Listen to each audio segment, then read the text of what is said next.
Bismillahirrahmanirrahim. Assalamualaikum warahmatullahi wabarakatuh.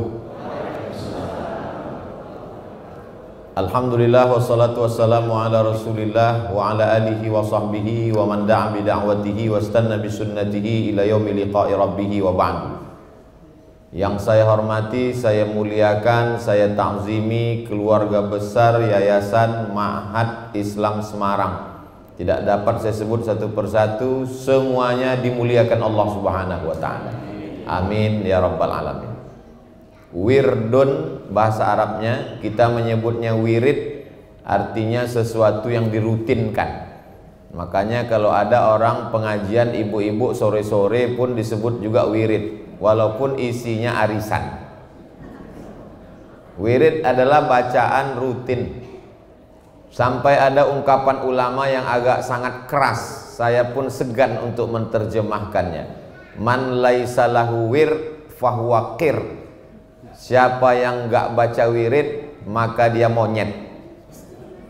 Jadi alhamdulillah kita punya rutinan wirid. Wirid-wirid ini datangnya dari mana yang kita baca tadi? Itu semua diambil dari hadis Nabi Muhammad sallallahu alaihi wasallam. Man shollat subha fi jama'atin, siapa yang sholat subuh berjamaah, summa qa'ada yadhkurullah, setelah itu dia duduk berzikir mengingat Allah, hatta tatlu asyamsu, sampai terbit matahari, summa yusalli rak'ataini, setelah itu sholat sunat 2 rakaat. Jadi yang paling bagus itu habis sholat subuh duduk baca wirid sampai terbit matahari. Kanat lahu ka ajri hajjatin wa umrah. Sholat sunat 2 rakaat dia dapat pahala seperti haji dan umrah. Tamah, tamah, tamah, sempurna, sempurna, sempurna. Hadis riwayat At-Tirmidzi, status hadisnya hadis hasan. Hadis hasan, tidak ada ikhtilaf di antara ulama, kita amalkan. Saya pribadi mengajak jamaah biasanya dalam kajian subuh, habis baca zikir-zikir, membaca kitab hadis At-Targhib wa Tarhib, sampai waktu sholat sunat isyraq 2 rakaat. Waktunya mudah saja, kita cari waktu maghrib di daerah masing-masing. Jadi kalau di Semarang maghribnya jam 5.30, berarti baca wiridnya sampai jam 5.30 pagi. Setelah itu sholat sunat isyraq 2 rakaat, dapat pahala seperti haji dan umroh. Ini mengobati hati yang udah nyetor haji furoda nggak dapat visa. Mudah-mudahan kita diberikan panjang umur, sehat badan, bisa melaksanakan haji dan umroh. Kalau belum bisa, istiqomah saja baca wirid yang sudah dibacakan oleh guru kita tadi, tinggal di-share di grup Yayasan Ma'had Islam Semarang, tinggal diamalkan insyaallah. Amin ya rabbal alamin. Masalahnya, kita insyaallah baca wirid, sholat subuh berjamaah, tapi umur kita ini tidak panjang. Kata Nabi, baina sittin wa sab'in, antara 60 70. Ustadz Faik 64, tinggal 6 tahun. 64. Tinggal 6 tahun kata beliau. Kalau 70 60. Masya Allah. 60 baina sittin 60 wa sab'in 70. Habis itu kita tidak tahu apa yang terjadi di atas dunia ini. Tapi ada satu yang membuat orang bisa panjang umur melebihi itu. Contohnya adalah, saya urutkan dari ujung pulau Sumatera, Aceh paling atas. Di situ ada orang yang sudah meninggal dunia. Saya ziarah ke makamnya, datang ke tanah yang diwakafkan. Namanya Syekh Mudawali. Punya anak orang pertama yang dapat gelar doktor dari Al-Azhar Kairo, orang Asia Tenggara, bidang usul fikih. Namanya Syekh Muhibbuddin Wali, Profesor Dr. Syekh Muhibbuddin Wali, anak dari Syekh Muhammad Wali atau disebut juga Syekh Muda Wali. Sampai hari ini masih dikenang orang, namanya disebut, murid-muridnya bersebaran di Aceh. Apa yang membuat dia panjang umur padahal sudah meninggal dunia? dia membangun pesantren Darussalam Labuhan Haji. Turun dari atas Aceh, turun ke bawah Sumatera Utara. Di Sumatera Utara ini saya ziarah ke makamnya, tausiah di pesantrennya, namanya Syekh Mustafa Husain. Sudah meninggal dunia, tapi murid-muridnya menyebar. Waktu saya sampai ke sana 12.000 orang. Santri perempuan 5.000. Ternyata kalau kita disambut 5.000 orang perempuan semua merinding juga. Sudah lama meninggal, tapi sampai hari ini orang Sumatera Utara menyebut murid-muridnya di UIN, di IAIN, sekolah tinggi, para asatis, Syekh Mustafa Husain membangun pesantren Mustafawiyah. Turun ke bawah dari Sumatera Utara, Riau. Di Riau juga ada seorang ulama namanya Syekh Abdul Ghani. Syekh Abdul Ghani meninggal, dilanjutkan anaknya Syekh Aidarus. Syekh Aidarus meninggal, dilanjutkan anaknya Syekh Alaidin. Apa yang membuat bertahan? Mereka membangun pesantren namanya pesantren Darussalam Batu Besurat. Datang pembangunan PLTA, hancur karena tenggelam desa, tapi direlokasi, pindah ke tempat lain. Pesantrennya masih tetap tegak berdiri sampai hari ini. Ini kalau saya urutkan provinsi-provinsi ini bisa sampai subuh. Kita langsung aja melompat ke Jawa Timur. Saya kebetulan kemarin mempresentasikan disertasi S3 saya. Judulnya Syekh Muhammad Hashim Asy'ari Wajuhuduhu fi Nashris Sunnah di Indonesia. Tebalnya 600 halaman. Apa untungnya saya sebutkan 600 halaman itu? Supaya nanti yang nonton di YouTube tahu saya ini bukan ustadz kaleng-kaleng. Orangnya sudah meninggal dunia, tapi sampai hari ini masih tetap tegak berdiri, santrinya puluhan ribu. Itulah dia pesantren Tebu Ireng. Dan sekitarnya ada ulama-ulama besar, Syekh Kiai Haji Bishri Shansuri, Syekh Kiai Haji Abdul Wahab Hasbullah, dan satu lagi adalah Syekh Tamim, yaitu pondok pesantren Darul Ulum Rejoso. Jadi memang ternyata yang membuat abadi itu adalah pondok pesantren. Jadi saya sering juga diingatkan jamaah, Ustadz Somad mau sampai kapan ceramah ini? Dia khawatir melihat badan saya kurus. Nanti Ustadz meninggal tidak meninggalkan apa-apa. Lama juga saya termenung. Betul, saya nanti kalau mati meninggalkan apa? Tapi sejak malam ini saya akan pede menjawab. Nanti kalau Ustadz meninggalkan apa? Saya meninggalkan Ma'had Islam Semarang.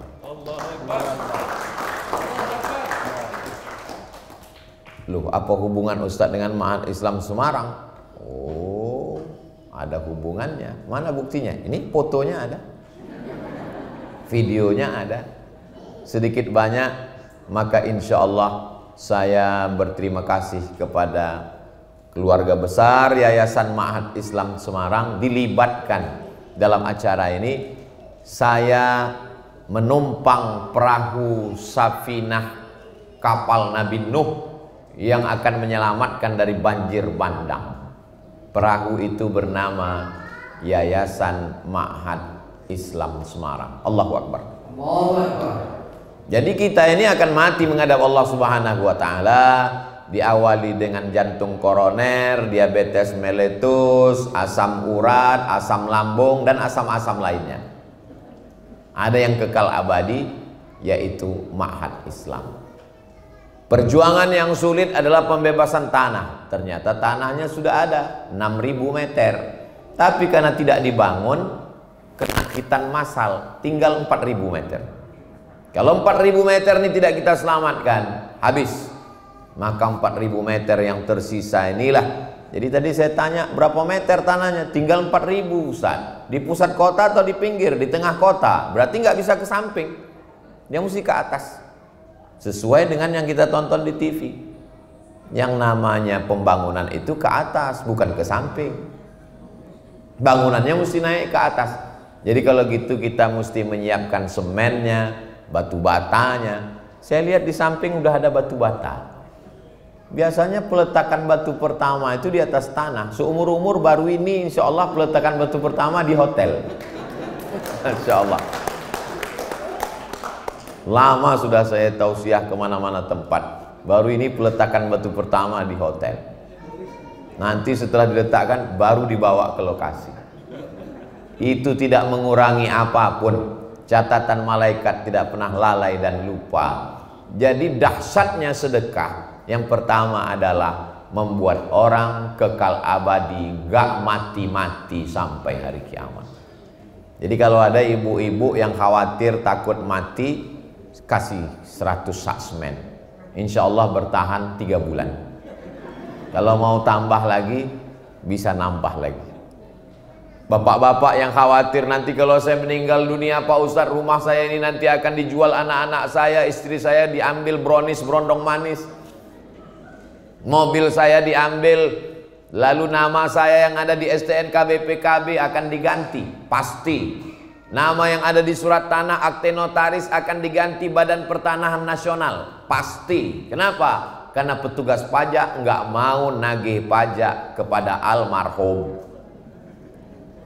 Nama yang kekal abadi adalah nama di Yayasan Ma'had Islam. Dan ini saya senangnya tidak milik pribadi. Yayasan Ma'had Islam, ownernya bukan person, bukan orang, tapi umat. Dari umat kembali kepada umat, dimanfaatkan untuk umat. Ini sekolahnya Ustadz dari mulai PAUD, TK, SD, SMP, SMA, boarding, tahfiz Quran. Abdul Somad umurnya tak panjang. Saya sudah hitung-hitung meninggal tahun 2040. Tapi malaikat maut kan nggak ngasih tahu, nggak ada jadwalnya, dia nggak punya schedule. Bisa aja dia datang malam ini, tapi alhamdulillah nama saya sudah masuk dalam tulisan keluarga besar Yayasan Ma'had Islam Semarang. Andai malam ini adalah malam terakhir bagi kita, saat kita ucapkan bismika Allahumma ahya wa amut, memang betul-betul amut, mati, maka kita tidak akan menyesal insya Allah. Yang penting transfer dulu ke nomor rekening berikut ini. Tapi bagi yang tidak mengambil bagian, maka dia hanya akan menjadi kenangan. Pernah jadi orang kaya, pernah jadi pejabat, pernah jadi konglomerat, pernah punya uang banyak, tapi tidak satu pun punya kita. Ada seorang ulama duduk di samping orang yang mau sakratul maut. Begitu meninggal, langsung lampu lilin yang ada di samping itu dia tiup. Kenapa kamu tiup? Orang meninggal mestinya kita hidupin banyak lampu, karena banyak yang mau takziah. Tadi sebelum dia mati, lilin itu punya dia. Setelah dia meninggal, lilin itu punya ahli warisnya. Dan kita tidak berhak memakai cahayanya, karena ahli warisnya belum tentu izin. Sekarang mobil itu punya ibu, sekarang rumah itu punya bapak. Sedetik sebelum malaikat maut tiba, setelah itu maka dia berganti. Walakum nisfu ma taraka azwajukum illam yakul lahunna walad. Suami dapat 50% kalau tidak ada anak. In kana lahunna waladun, kalau ibu melahirkan anak, falakumur rubu'u. Suami mendapat 1/4. Sekarang pengadilan menetapkan lagi pembagian baru yang disebut dengan gono gini. Apa arti gono gini? Kau begono, aku begini. Jadi kalau selama menikah dapat hasil 10 miliar, tidak dihitung sebelum menikah. Start nikah tahun 2000, sekarang 2022, meninggal dapat pencarian bersama 10 miliar. Sebelum bagi faraid hukum Islam, dibagi 2 menurut hakim. Duit ibu yang 10 miliar dibagi 2, 5 miliar untuk bapak. Kalau 5 miliar untuk bapak, itu yang nangis cuma sebelah kanan aja, yang sebelah kiri buka. Bapak Ibu yang dimuliakan Allah SWT. Lalu yang kekal abadi yang mana?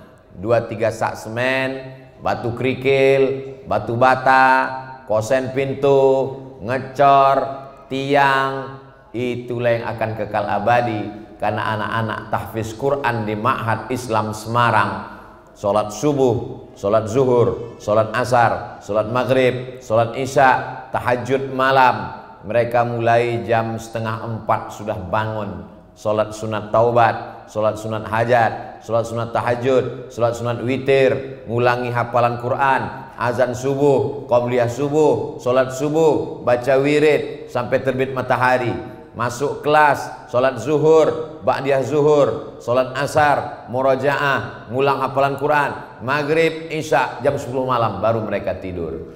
Anak kita belum tentu membacakan Quran untuk kita 24 jam seperti anak-anak yang akan jadi santri Ma'had Islam Semarang. Allahu Akbar. Saya hanya mengingatkan, bayangkan bahwa kita akan mati malam ini. Saya kalau tidur dekat dinding, hidung saya tempelkan ke dinding, saya bayangkan beginilah nanti mati. Karena orang mati itu hidungnya menempel ke liang lahat.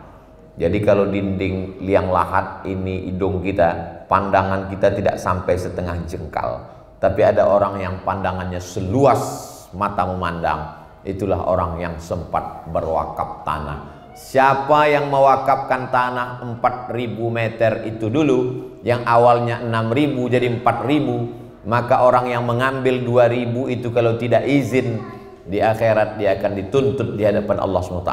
Tak usahlah kita ungkit permasalahan yang lalu tak dapat diulang, tapi yang 4.000 ini masih dapat kita selamatkan, maka kita akan ditanya di hadapan Allah. La tus'alunna yauma idzin anin na'im.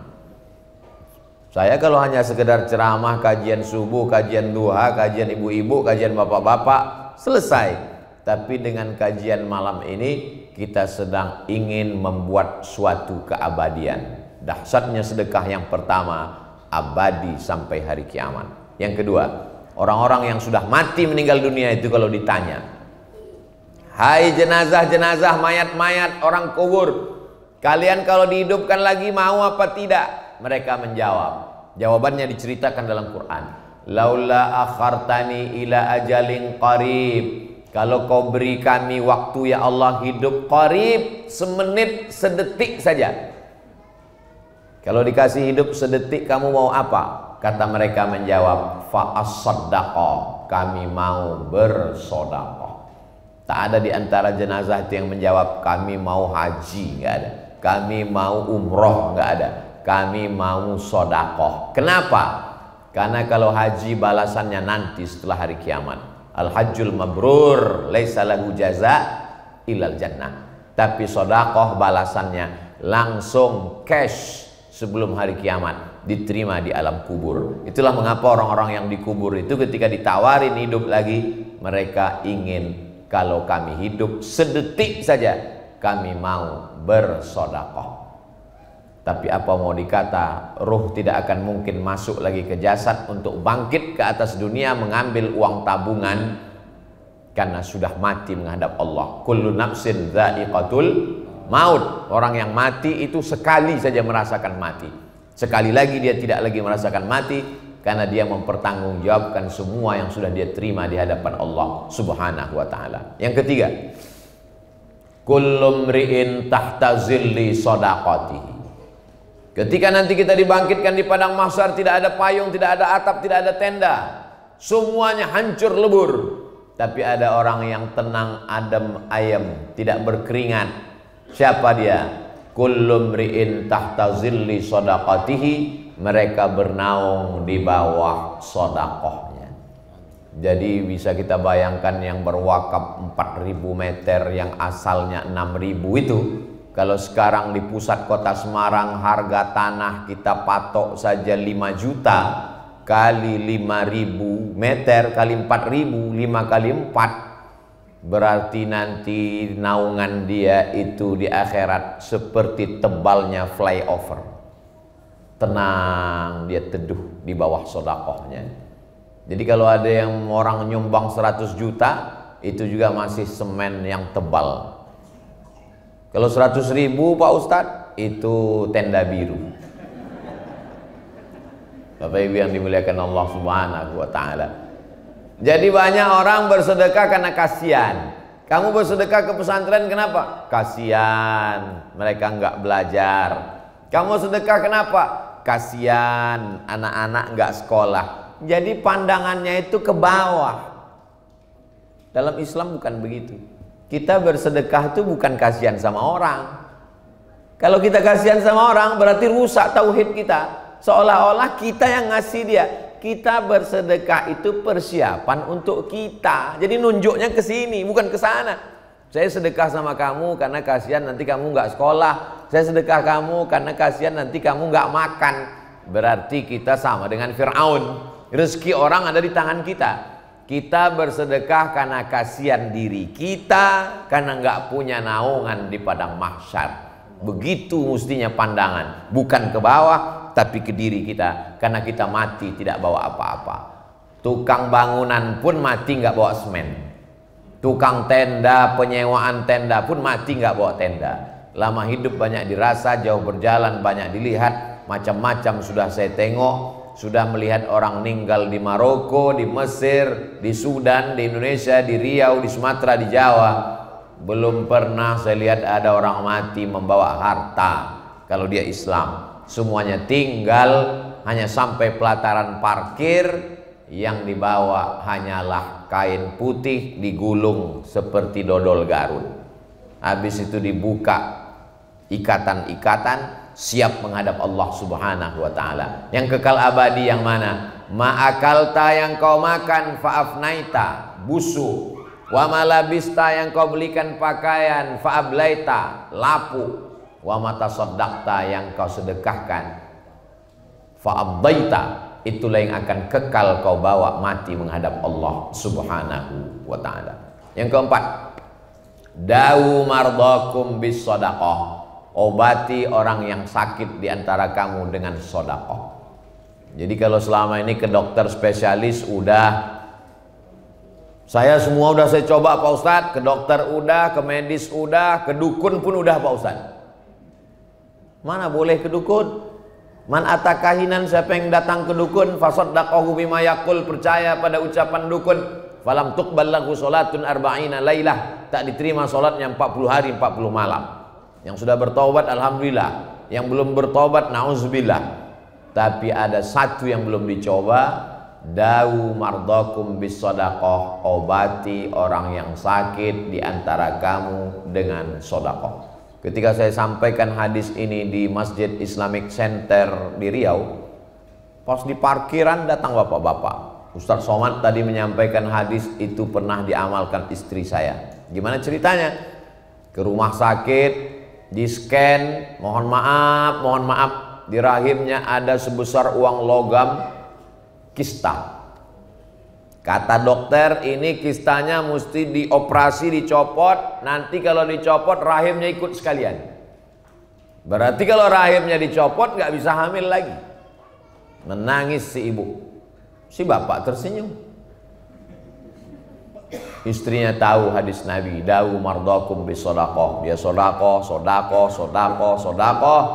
Setelah itu tak lama dia pergi lagi medical check up, dicek, rupanya kista itu mengkerut, mengecil, hilang. Dokternya heran, makan apa? Biasa makan nasi. Minum apa? Minum air putih. Dokternya tak tahu tentang hadis dawu mardakum bis sadaqah. Yang Ustadz sampaikan tadi itu kami sudah mengalaminya Pak Ustadz, sehat walafiat sampai sekarang. Ada satu buku judulnya Gharaib wa Taraib. Saya terjemahkan ke dalam bahasa Indonesia, semua ada saatnya. Ditulis oleh Syekh Abu Mahmud Al-Misri, Abu Amr Al-Misri, Mahmud Al-Misri. Semua ada saatnya. Bercerita tentang orang Saudi Arabia kena penyakit, diponis dokter di Amerika, mati. Dia ingat hadis Nabi, dawu mardakum bis sadaqah, pulang ke Saudi Arabia, sedekah. Setelah itu dia terakhir sekali pergi lagi ke Amerika, check up. Ternyata dokter heran, kenapa penyakitmu hilang? Kamu makan apa? Terapi apa? Enggak ada. Tapi kami percaya hadis Nabi kami, dawu mardakum bis sadaqah, diberikan Allah kesembuhan. Bagi orang yang tidak bertuhan, apa hubungan korelasi antara sedekah dengan penyakit? Tapi bagi orang beriman mudah. Innama amruhu idza arada syai'an ayyakula lahu kun fayakun. Tak ada yang sulit bagi Allah Subhanahu wa ta'ala. Yang kelima, shadaqatus sirri tadfa'u mitatassu. Sedekah menolak mati su'ul khatimah. Selama ini kita bukan main takut su'ul khatimah. Orang kalau su'ul khatimah, sholatnya nggak bisa nolong, pahala puasanya terbang, zakat infak sodakohnya melayang. Kenapa? Karena tidak diterima Allah Subhanahu wa ta'ala. Wa qadimna ila ma'amilu min amalin. Semua amalmu dulu kami datangkan, lalu amalmu itu kami jadikan habaan mansura, seperti debu yang dihembus angin. Tak ada maknanya. Gara-gara su'ul khatimah. Kita setiap hari berdoa, Allahumma khtim lana bi husnil khatimah wala takhtim alaina bi su'il khatimah.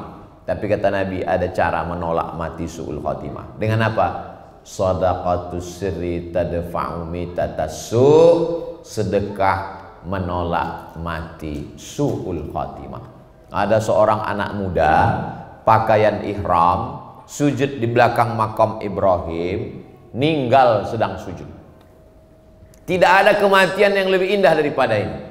Di tanah haram, dalam Masjidil Haram, pakaian ihram, selesai tawaf, dalam keadaan bersuci, dalam keadaan sholat, di sujud terakhir, aqrabu ma yakunul 'abdu min rabbih wa huwa sajid.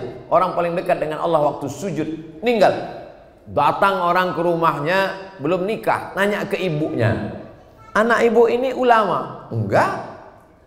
Amalnya apa? Biasa seperti anak muda yang lain, kerja, pulang. Beberapa hari setelah itu datang, mohon maaf, janda membawa beberapa orang anak. Ibu siapa? Kami ikut bela sungkawa atas anak lajang ibu yang meninggal. Kenapa? Gajinya selama ini sepertiga dia bagikan untuk anak yatim. Allah muliakan dia karena sedekah. Diangkat Allah Subhanahu wa ta'ala derajatnya, diselamatkan dari su'ul khatimah, diberikan husnul khatimah, hidupnya aja sudah disaksikan orang banyak kemuliaan, apalagi ketika menghadap Allah Subhanahu wa ta'ala. Tapi tidak semua yang sudah meninggal tiba-tiba janda datang bawa anak itu tanda husnul khatimah. Bapak Ibu yang dimuliakan Allah Subhanahu wa ta'ala. Yang keenam, di antara yang paling diinginkan orang beriman adalah mengalir sesudah kematian. Karena sesudah mati ini semuanya putus. Kalau ada di antara ini malam Jumat, baca surat Al-Kahfi, baca surat Yasin. Yang sudah baca, alhamdulillah. Man qara'a surat Al-Kahfi yaumal Jum'ah. Siapa yang baca surat Al-Kahfi hari Jumat, petang Jumat, sore Jumat, malam Jumat, adha'a lahum min nur, Allah berikan dia cahaya ma bainal jumu'ataini, antara Jumat ini dengan Jumat depan. Surat Yasin, man qara'a surat Yasin, man qara'a Yasin fi lailatin, siapa yang baca surat Yasin pada suatu malam, enggak disebut malam Jumat, terserah malam apa aja, asbaha maghfuran lah, waktu subuhnya dia sudah diampunkan Allah. Hadisnya hadis hasan. Ustadz menceramahi orang aja, Ustadz udah baca apa belum? Sudah. Tadi habis sholat maghrib baca Al-Kahfi, habis itu baca Yasin, sampaikan hadiah pahalanya ke almarhumah orang tua, almarhum, kepada kaum muslimin muslimat. Itu tradisi yang selalu saya lakukan. Karena kalau cuman ceramah ngomong, nggak dilakukan, nggak diamalkan, pas ceramah itu dia nendang ke dalam. Baca surat Al-Kahfi, dia ente aja belum baca. Nah, jadi saya tidak menyuruh tapi mengajak. Tapi baca Al-Kahfi ini kita hanya sekedar baca, habis itu berhenti. Begitu kita meninggal dunia, nggak ada lagi membaca surat Al-Kahfi, nggak ada lagi baca Yasin. Bapak yang rajin sholat tahajud malam, setelah meninggal dunia putus. Tapi ada yang tetap mengalir sampai mati. Apa dia? Shadaqatun jariyah. Kita tidak baca, tapi anak-anak yang ada di pesantren Ma'had Islam Semarang, dibimbing oleh para ustaz asatiz, mereka membaca setiap malam Jumat, kita mendapatkan limpahan, walaupun bukan anak kita, walaupun tidak ada hubungan darah dengan kita. Ustaz Somad, iya, mereka kan bukan anak kita, betul. Kok pahalanya bisa nyampai ke kita? Dalam hadis itu kan dikatakan idza matal insan, sahih Muslim, in qata'a amaluhu illa min salasin, shadaqatin jariyah au ilmin yuntafa'u bi aw waladin shalihin yad'u lah. Hadis lain ada, man dalla ala khairin falahu mithlu ajri fa'ilihi. Orang yang menunjukkan amal perbuatan baik dia dapat pahala seperti orang yang melakukannya. Itu kan untuk para ustadz guru-gurunya. Saya tidak ustadz. Sedekah tanah, wakaf semen, batu bata, kerikil, itulah yang akan membuat mengalir sampai hari kiamat. Karena yang namanya pondok pesantren tidak akan mungkin dijual. Kenapa tanah 2000 meter itu bisa hilang? Karena nggak ada bangunannya. Kalau sudah ada bangunan tidak akan mungkin orang berani menggeser. Pesantren, hati-hati, nanti kamu kena laknat, terkutuk 7 turunan. Orang takut karena ini adalah milik Allah. Tanah wakaf la yuhabu, tidak bisa dihibahkan, wala yurasu, tidak bisa diwariskan, wala yuba'u, tidak bisa diperjualbelikan. Tertulis di akta notaris Badan Pertanahan Nasional, Kanwil menuliskan ini adalah milik Yayasan Ma'had Islam Semarang. Siapapun tidak mau menerima gadainya. Kenapa? Karena ini milik umat, kembali kepada umat, dikelola oleh umat.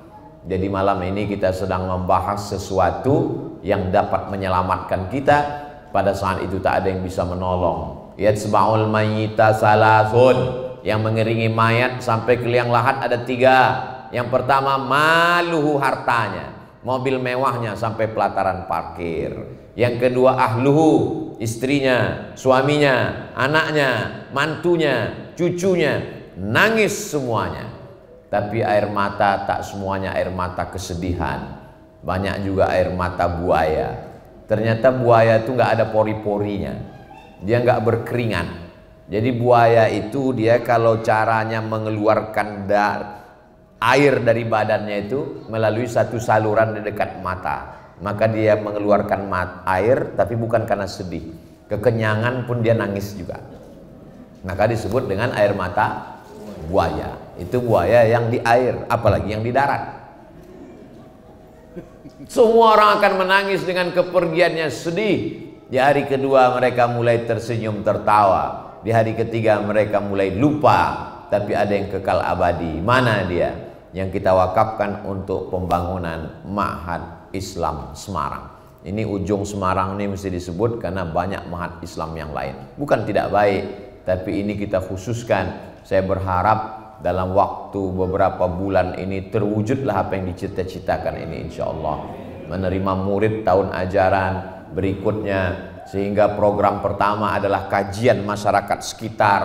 Jangan sampai orang tidak pandai mengaji, tahsin ibu-ibu sore, bapak-bapak, anak-anak kita selamatkan dari warnet, dari game online, dari gadget, dari maghrib ke isya, dihidupkan lagi kembali maghrib mengaji. Kalau tahun ajaran baru belum bisa dibuka karena pertengahan tahun, yang namanya maghrib mengaji mesti dibuka. Orang-orang yang mengeluhkan mahal segala macam, buka gratis. Cari pengabdian anak-anak pondok pesantren yang setahun bisa mengabdi silih berganti. Apalagi Al-Mukarram tamat dari pondok pesantren Gontor, jaringan beliau ada pondok cabang, ada pondok alumni, maka amat sangat bisa menghidupkan. Bapak ibu pula sebagiannya para alim ulama, para ustadz, para habaib, para guru, minta alumni-alumni untuk mengajar. Inilah yang menyelamatkan kita di hadapan Allah Subhanahu wa ta'ala. Saya sudah sampaikan beberapa poin. Mudah-mudahan ini mampu menggugah perasaan hati pikiran kita. Yang baik-baik datang dari Allah, yang tidak baik dari Al-Fakir Abdul Somad. Saya kembalikan ke Al-Mukarram Ustaz moderator kita. Falyatafaddal mashkur.